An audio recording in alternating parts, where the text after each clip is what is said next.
You can't save the world alone. Let's talk about Justice League, or also known as Justice League. As it is known that Joss Whedon came in and rethought a lot of stuff, changing what Zack Snyder originally had. And apparently he caused a lot of problems on set, especially with the actors mistreating them and all that. And we got this movie. And with this movie, it was definitely something else. Because I cannot lie, there are some parts in this that is good, but yet a lot of it felt unnecessary or was just bad. But with what was good is the cast.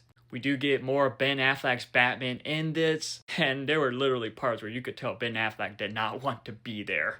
But we also do get Gal Gadot's Wonder Woman, Jason Momoa's Aquaman, Ezra Miller's Flash, and Ray Fisher's Cyborg, forming the Justice League. And there were some moments between the team that I liked, and there were some moments between Batman and Wonder Woman that I liked.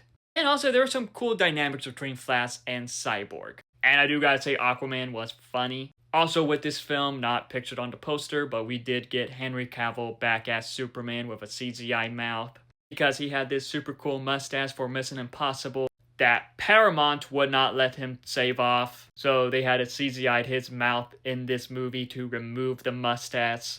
And I do got to say, I did like how Superman was in this film. I liked how he actually gave off hope in this film.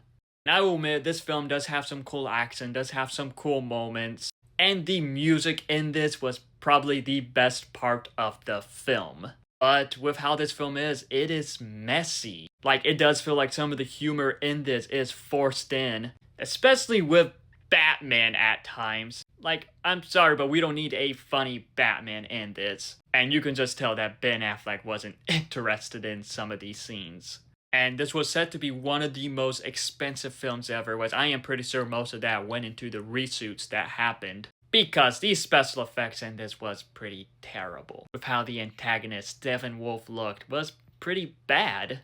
As this does include some questionable scenes and an unnecessary plot line with this family.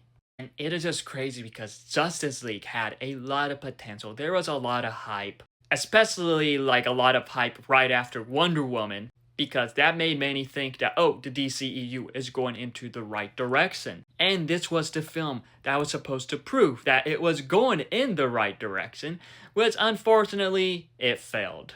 This is what happens when you change directors and try to make it like a different project that it didn't need to be like. Overall, with Justice League 2017, it was a mess. While there were some parts in this that I liked, it was one that was just sadly a mess. And it was sadly because of this film that many believe that made Ben Affleck uninterested in the role as Batman. But have you seen Justice League? If so, what are your thoughts on it? Let me know in the comments below and follow me for more.